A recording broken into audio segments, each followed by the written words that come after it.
بنت حلوة كانت بتكره الاختلاط، كانت تقول الحب ده اعتباط. وعدت سنين ومرت يعني بذكريات، ما كانتش عايزة تقلب في اللي فات. كانت بتحب وهو جرح فقلب مات. هنا كانت الحقيقة مشي معاها علشان حاجات، خد منها فلوس كتير وكان شرير بالصفات.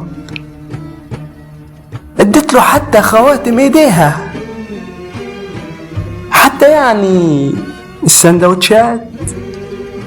وقفت معاه، كان في حلم شيء جميل وامنيات.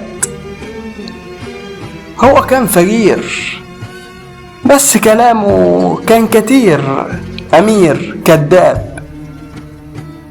ضحك عليها مش سهل، هو كان خطير. قال مسافر وبعديها شفته مع واحدة تانية، جالها ذهول ده مش معقول. وبعد شوية جالها دوخة، على الأرض وقعت يا سنة سوخة. جريوا بيها على أقرب طبيب، شوف النصيب. قال الطبيب هي حامل، تعبها شامل. خسرت كتير، رحلة طويلة تذكرة كوامل. وقف قطرها على المحطة والنتيجة إني حامل. تفكير كتير، بعد التفكير الطفل أكيد هينزل. الوقت فات ما عادش ينفع، الطفل قاعد وفي ثبات. يوم الولادة كان صعب جدا، عدت ساعات كان في تعثر، كانت بتنزف. ولدت نزل الطفل بس مات.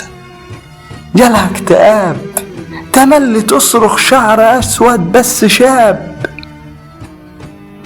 فرقت يعني حبة منها، كان ليها اسم لكنه غاب. وادي القصيدة عن بنت حلوة كانت بتكره الاختلاط.